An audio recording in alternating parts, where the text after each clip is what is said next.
Good boy. Okay, so this is the surcingle. I put it on the same way as a saddle. I don't cinch him very tight in the beginning. And then, of course, I'm going to untie him. I've already desensitized him.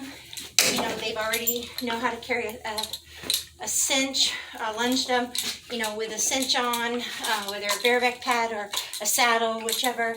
So that's not scary the first time you go to the bit. They already know how to give to pressure. So when you go through on this, you're going to want to do it as light as possible the first time. So you're going to want to just go to the very first, a little bit twisted here. I'm going to go from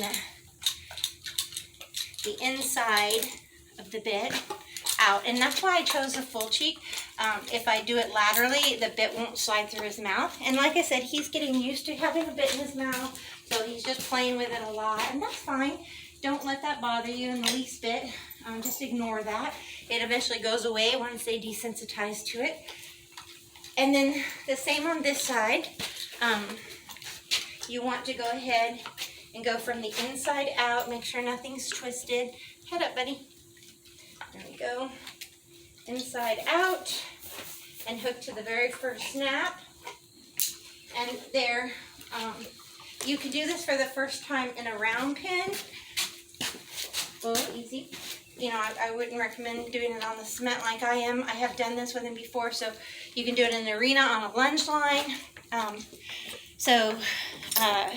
You know, you could just go and I'm going to go ahead now, and I'm going to go lunge him with it on the loosest. So one, he's learning to give to vertical rein pressure.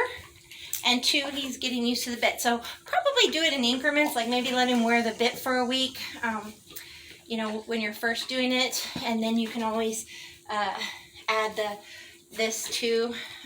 But I don't believe in bitting up a horse and leaving them.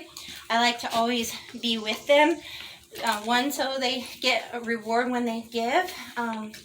And, you know, like I said, he's trying to figure this out. He's not too wild about the bit. So for maybe a week, lunging with a bit in their mouth would be a good idea. Just letting them carry it. And then eventually go on your loosest one. And this will start teaching a horse to give vertically. And then if you wanted to lunge laterally, I'm going to show that in sections too. You would only hook one side and you could take it in a little bit more. So and I want to show it in a Western saddle as well, because not everybody's going to have a surcingle. So, and again, once he's giving nicely, you just unhook one side at a time and put it back attached to the surcingle. But again, if I wanted to do the lateral and I wanted to lunge them, I would just tighten. I'm going to stay here and tighten from the other end. Tighten from this end, and that way it goes further. And you know, and then I could get his nose. You got to be careful with this, not letting them get their head down and get their legs in there, or anything that wouldn't be safe for them. And teach him to give to the bit and go forward. That would be the next step. So in the beginning, just let them get used to feeling a little pressure on the loosest is the best way to do it. So